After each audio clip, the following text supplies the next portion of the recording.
একজন ব্যক্তির দোয়া ততক্ষণ পর্যন্ত কবুল হতে থাকে যতক্ষণ পর্যন্ত না সেই ব্যক্তি নেগেটিভ কথা বলে। এবং আমাদের বর্তমান সময়ে দোয়া কবুল না হওয়ার পেছনে প্রধান একটা কারণ কিন্তু এই নেগেটিভ কথা। একজন ব্যক্তি আল্লাহ তাআলার নিকটে দোয়া করতে থাকে এবং কয়েকদিন দোয়া করার পরেই সেই ব্যক্তি হাঁপিয়ে যায়, অস্থির হয়ে যায় এবং তারপরে সে বলতে থাকে যে আমি কত দোয়া করলাম কিন্তু আমার দোয়া কবুল হচ্ছে না, কই আমি তো দেখতে পেলাম না যে আমার দোয়াটা কবুল হয়েছে। যখনই সেই ব্যক্তি এই কথাটা বলে যে আমার দোয়াটা কবুল হচ্ছে না, এই কথাটা বলার সাথে সাথেই তার দোয়াটা কবুল হওয়া বন্ধ হয়ে যায়।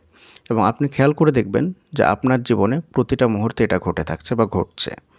একটা বিষয় খেয়াল রাখবেন যে আপনি দোয়াটা করলেন, দোয়া কবুল হতেও তো একটু সময় লাগে, তাই না? বা আপনি যে বিষয়টা আল্লাহর কাছে চাইলেন সেই বিষয়টা তো আল্লাহ তাআলা আপনাকে তখনই দিবেন যখন সেটা আপনার জন্য উত্তম হবে। কিন্তু আপনি 3 দিন দোয়া করেই বলে দিলেন যে আমি এত দোয়া করলাম কিন্তু আমার দোয়াটা কবুল হচ্ছে না। আপনার দোয়াটা হয়তোবা কবুল হওয়ার প্রসেসিংয়ে ছিল, কিন্তু আপনি যখনই বলে দিলেন তখন সেটা স্টপ হয়ে গেল। মানে দোয়াটা কাজ করছিল।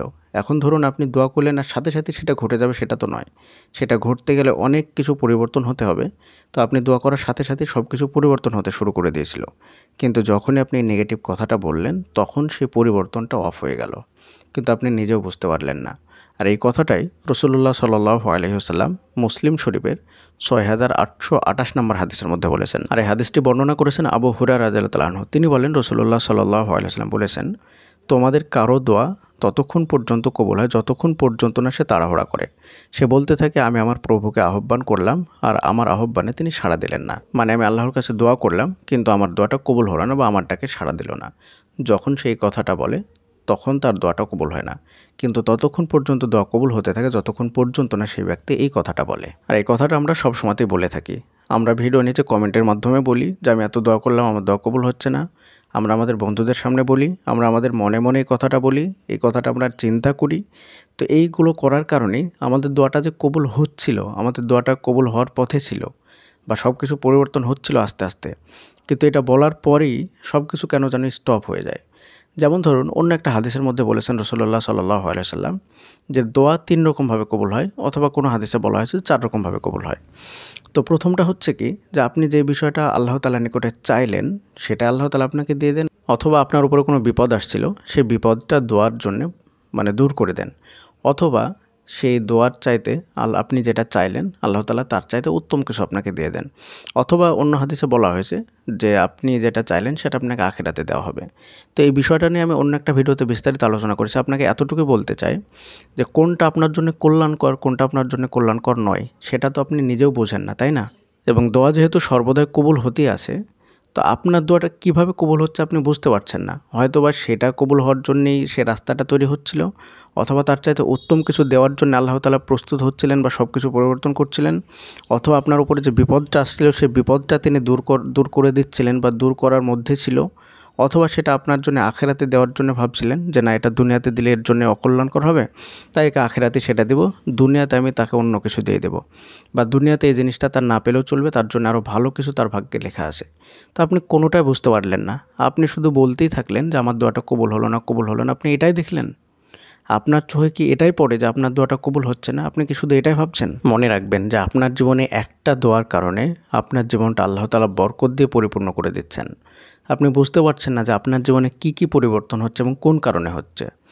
শুধুমাত্র ওই দোয়ার কারণেই আপনার জীবনটা পরিবর্তন হচ্ছে। আপনি একটা ছোট্ট বিষয় আল্লাহর কাছে চাইছিলেন এবং আল্লাহ তাআলা একের পর এক কত নিয়ামত দিয়ে আপনাকে ভরিয়ে দিচ্ছেন, কত বিপদ থেকে রক্ষা করছেন, কত জিনিস না চাইতেও আপনাকে দিচ্ছেন।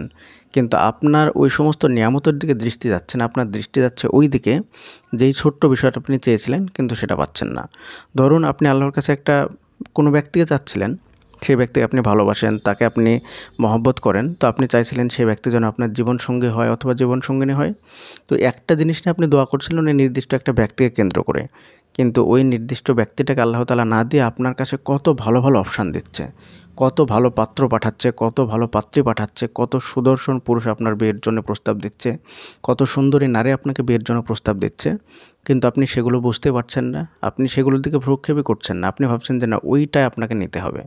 কিন্তু ওই একটা দোয়ার বরকতে আপনার জীবনে যে এত কিছু অপশান আল্লাহ তাআলা দিচ্ছেন, আপনি ওটা গ্রহণ করছেন না এবং আপনি ভাবছেন যে আপনার দোয়াটা কবুল হচ্ছে না, এবং যার কারণে একটা সময় গিয়ে সব কিছু আসা বন্ধ হয়ে যাচ্ছে। কারণ আপনি ভাবছেন যে দোয়াটা কবুল হচ্ছে না, তখন আপনি মুখেও বলতে শুরু করে দিচ্ছেন, আশপাশে বলছেন, ভিডিওর নিচে কমেন্ট করছেন যে আমি দোয়া করছি, আমার দোয়াটা কবুল হচ্ছে না, তখন আল্লাহ তাআলা সব কিছুই বন্ধ করে দিচ্ছেন। যেটা চাচ্ছিলেন সেটা তো দিলেনই না, বরং তার বরকতে যে জিনিসগুলো দিচ্ছিলেন, যে অপশনগুলো দিচ্ছিলেন, ভালো ভালো নিয়ামতগুলো দিচ্ছিলেন, সেগুলো তিনি উঠে নিলেন ওই আপনার একটা কথার কারণে।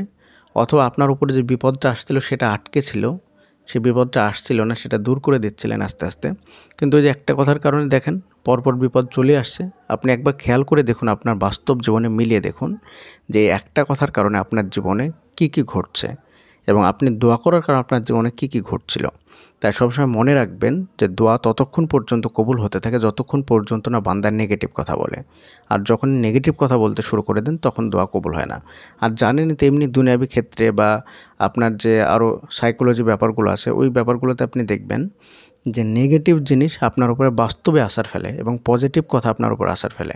আপনি নেগেটিভ কথা বলে আপনার সঙ্গে নেগেটিভই হতে থাকবে, পজিটিভ বললে পজিটিভই হতে থাকবে।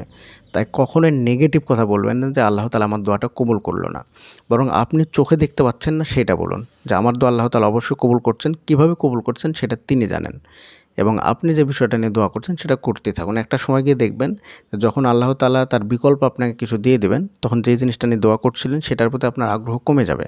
মনে হবে যে সেই জিনিসটা পেলেই বা কি না পেলেই বা কি। তখন আপনার অটোমেটিক দোয়া করাই বন্ধ করে দেবেন, কারণ ওইটার প্রতি আপনার আগ্রহ থাকবে না। যখন আল্লাহ তাআলা সত্যি আপনার দোয়াটা কবুল করে আপনাকে বিপরীত কিছু দিয়ে দেবেন এবং তার বিকল্প কিছু দিয়ে দেবেন, অথবা আপনার নিকট থেকে বিপদ দূর করে দেবেন, অথবা আপনার জীবনকে নিয়ামত দিয়ে ভরিয়ে দেবেন, তখন সেই জিনিসটা আপনার কাছে তুচ্ছ মনে হবে। একটা সময় ছিল যে আমি একটা জিনিস খুব করে চাইতাম, তো চাইতে চাইতে এমন পরিস্থিতি তৈরি হয়ে গেলো যে আল্লাহ তাআলা আমাকে অনেক কিছু দিলেন। তো অনেক কিছু দেওয়ার পরে আমি ওটা নিয়ে তাও দোয়া করতাম, কিন্তু একসময় মনে হলো যে ওইটা পেলে বা কি না পেলে বা কি। তার মানে আল্লাহ তাআলা আমার দোয়া কবুল করে নিয়ে আমাকে অন্যান্য নিয়ামত দিয়ে পরিপূর্ণ করে দিয়েছেন, আমার ওই জিনিসটার প্রতি আর আগ্রহ নেই। এখন আলহামদুলিল্লাহ অনেক ভালো আছি, কোনো সমস্যা নেই। তো জীবনটা মানুষের ওই রকমই, বুঝতে পেরেছেন? সবসময় নেগেটিভ ভাবাটা ঠিক নয়, সব সময়ের জন্য পজিটিভ ভাববেন। তাতে আপনি গলা পর্যন্ত পানিতে ডুবে থাকেন, তারপর আল্লাহর প্রতি ভরসা রাখবেন, পজিটিভ ধারণা রাখবেন। আর আপনার হাঁটু পর্যন্ত পানি না আসতে আপনি ভয়ে ডরিয়ে মরে গেলেন আর সবসময় বলতে থাকলেন যে আমাকে কেন বিপদ দেয়, আমি কেন এই বিপদে পড়লাম, আমার কেন এই কঠিন পরিস্থিতি, আমার দোয়াটা কবুল হচ্ছে না, এটা যদি বলেন তো গলা পর্যন্ত ডুবে মরে যাবেন। আর গলা পর্যন্ত পানি আসার পরেও যদি আপনি আল্লাহ তাআলার উপরে পজিটিভ ধারণা রাখেন, তাহলে আল্লাহ তাআলা আপনার সব বিপদকে দূর করে দেবেন। পরিশেষে আল্লাহ তাআলার নিকটে দোয়া করি, আল্লাহ তাআলা আমাদের সকলকে যেন সর্বদাই সব বিষয়ে পজিটিভ ধারণা রাখার তৌফিক দান করেন, আমিন। এবং পরিশেষে আপনাদের কাছে একটা অনুরোধ করব, আপনারা যদি ব্যক্তিগতভাবে কোনো কিছু জানতে চান অথবা আপনাদের বাস্তব জীবনের দোয়া কবুলের গল্প আমাদের সঙ্গে শেয়ার করতে চান, তাহলে আমাদের ইমেল আইডির মাধ্যমে শেয়ার করতে পারেন। আমাদের ইমেল আইডি হলো khalidhasan6695@gmail.com। এটা আমরা স্ক্রিনেও লিখে দিয়েছি এবং মুখে বলছি, আপনারা চাইলে লিখে নিতে পারেন আমাদের ইমেল আইডিটা। আমাদের ইমেল আইডি আবারও বলছি, khalidhasan6695@gmail.com, khalidhasan6695@gmail.com। আপনারা আমাদেরকে মেল করতে পারেন। আল্লাহ তাআলা আমাদের সকলকে সঠিকটা বোঝার এবং সে অনুযায়ী আমল করার তৌফিক দান করুন, আমিন। আসসালামু আলাইকুম ওয়া রাহমাতুল্লাহি ওয়া বারাকাতুহু।